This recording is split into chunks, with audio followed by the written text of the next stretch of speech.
بسم اللہ الرحمن الرحیم۔ السلام علیکم ناظرین، میں ہوں doctor Muhammad Saleem and welcome to national narrative. ناظرین، عمران خان صاحب کا جو نیریٹو ہے اس ٹائم، جو انہوں نے بہت ہی سیریس قسم کی ایک لائن لے لی ہے، اور اس لائن سے کیا پاکستان کے اندر وہ اپنے مطلوبہ نتائج حاصل کر سکتے ہیں یا نہیں حاصل کر سکتے؟ کیا اس سے پاکستان جو ہے وہ استحکام کی طرف جائے گا؟ کیا اس سے وہ جو اسٹیبلشمنٹ کے خلاف وہ کھل کر اعلانیہ طور پر سامنے آ گئے ہیں، کیا اپنے اس نیریٹو کی بنا پر وہ اسٹیبلشمنٹ کو زیر کر لیں گے؟ اور یہ جو ہے یہ چیز کتنی فائدہ مند ہے، کتنی نقصان دہ ہے ملک پاکستان کے لیے اور عمران خان اور پی ٹی آئی کے لیے؟ تو اس کا جواب یہ ہے کہ اس وقت اس میں کوئی دو رائے نہیں ہے کہ پورے پاکستان کے اندر ایک بہت ہی ایک افسوس کا مظاہرہ کیا گیا ہے کہ جو عمران خان کے اوپر اٹیک ہوا ہے، اور یہ جو ان کے اوپر اٹیک تھا وہ جو ایک پوری کی پوری پلانڈ ایک اٹیمپٹ تھی ان کے مرڈر کی، اللہ تعالیٰ نے ان کی جان بخشی ہے۔ لیکن اب دوبارہ سے وہ جو بات کر رہے ہیں کہ ایف آئی آر کے اندر پرائم منسٹر کو بھی نامزد کرنا ہے، رانا ثنا کو بھی کرنا ہے، اور جنرل صاحب کو بھی کرنا ہے، تو کیا وہ یہ کام کر لیں گے؟ فار ایگزامپل یہ کام ہو جاتا ہے،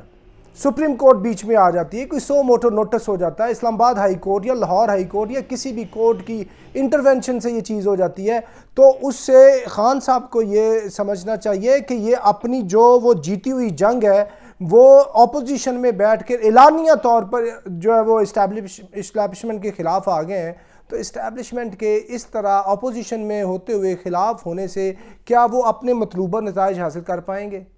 اس طرح تو نتائج حاصل نہیں ہوں گے۔ اور ادارے نے واضح طور پہ آئی ایس پی آر کے ذریعے یہ بات کر دی ہے کہ سپاہی سے لے کے آفسر تک ہر ایک کی ان کی جو عزت ہے اور ان کی سیکیورٹی ہے وہ ادارے کی ذمہ داری ہے، اور اس سے ابھی عوام اور جو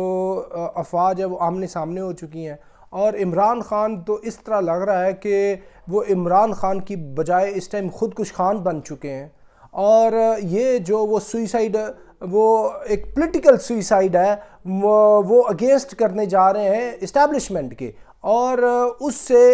اگر وہ کر بھی جاتے ہیں جو تقریباً وہ اس بات پہ تلے ہوئے ہیں، تو کیا اس سے وہ پرائم منسٹر آف پاکستان بن جائیں گے؟ کیا اس سے اسٹیبلشمنٹ واقعتاً ہی زیر ہو جائے گی؟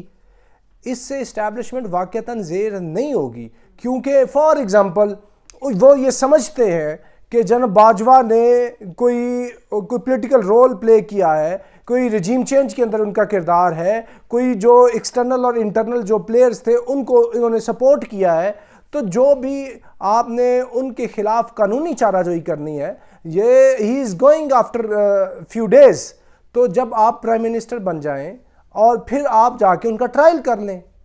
اور اگر آپ اتنے طاقتور ہو جائیں، اللہ کرے آپ اتنے طاقتور ہو جائیں کہ آپ ٹرائل کر لیں، کیونکہ باہر بیٹھ کے بات کرنی اور ہوتی ہے، پاور میں آ کے بات کرنی اور ہوتی ہے، اور نواز شریف اور جنرل مشرف ایک دوسرے کے اتنے بڑے سیاسی حریف تھے، اور جنرل مشرف نے ماشاء اللہ لگا دیا تھا، 2/3 میجورٹی والی گورنمنٹ کو ٹاپل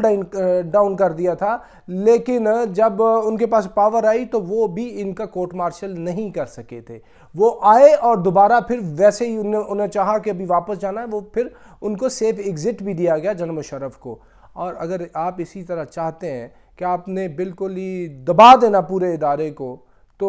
یہ پورا ادارہ تو نہیں دبے گا، آپ کو جس چیز کے خلاف کوئی بھی مسئلہ ہے، for example chief of army staff کے خلاف کوئی مسئلہ ہے، he is going and you come to the پار، اور آپ آ کے ایک فیئر ٹرائل کی ڈیمانڈ کیجئے، اور جو بھی آپ کے پاس ثبوت ہوں گے وہ دے دیجئے، اور ان کے اوپر ٹرائل جو ہے وہ کروائیے گا، تو ہم بھی دیکھ لیں کہ واقعتاً جو سول انسٹیٹیوشنز ہیں اتنے وہ طاقتور ہو گئے ہیں، تو اگر آپ اتنے امپاورڈ ہوں گے تو آگے کروا لیجئے، لیکن ابھی نہیں لگتا کہ اتنے امپاورڈ ہیں، کیونکہ جب سے آپ کے ساتھ یہ حادثہ ہوا ہے تب سے آپ کی جو سیکنڈ ٹیئر کی لیڈرشپ ہے وہ نظر نہیں آ رہی، اور پارٹی کے اندر بھی چہمگوئیاں ہیں، اور اس کے علاوہ بات یہ کہ ابھی آپ اپوزیشن کے اندر ڈسکوالیفیکیشن والا بھی میٹر ہے، دوسری بھی چیزیں ہیں، تو اس میں دانش مندی تو یہ کہ جو آپ کے پولیٹیکل حریف ہیں پہلے آپ ان کو زیر کریں، اور آپ پہلے پاور کے اندر آئیں, آپ 2/3 اور 3/4 میجورٹی لیں. جب آپ کے پاس اتنی بڑی میجورٹی آ جائے گی, پورے ادارے آپ کے ماتحت ہوں گے, پھر آپ جو چاہیں کر لیں, پھر آپ جس کا چاہیں احتساب کر لیں, جو ایف آئی آر چاہیں وہ دے دیں. اب ایف آئی آر نہیں ابھی ہو رہی, اگر یہ ہوگی بھی, فار ایگزامپل کورٹ کی انٹرونشن آ جاتی ہوگی بھی, تو یہ بہت سیریس تناؤ ہو جائے گا ملک پاکستان میں, جس کا اس وقت جو ہے نا کوئی متحمل نہیں ہو سکتا. اور ابھی آپ جو ہے پیچھے ہٹنے کا نام ہی نہیں لے رہے. اتنا بڑا پہلے ہی حادثہ ہوتے ہوتے رکا ہے, خدا نخواستہ دوبارہ سے آپ پنڈی جانے کی بات کرتے ہیں یہ کراؤڈ کو لے کے, موب کو لے کے, تو اس سے پھر اور کوئی اس طرح کا گاڈ فاربڈ کوئی اس طرح کا ایک بہت ہی کوئی حادثہ یا کوئی سانحہ ہو جائے, تو پھر who will be responsible؟ تو یہ نہ کریں, جنگ کو تھوڑا سا وقتی طور کے اوپر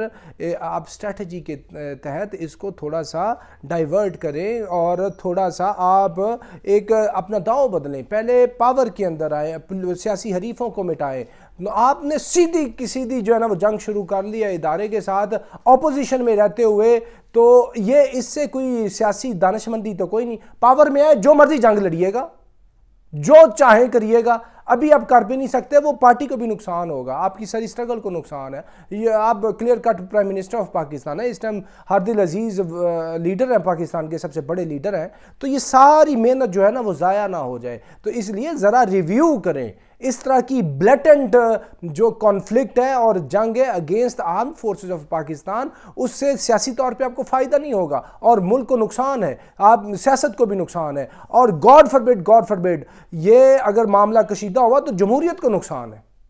تو اس پہ سوچنا ہوگا. تو ناظرین اب تک کے لیے اتنے, up till next time, thank you very much. Pakistan زندہ باد.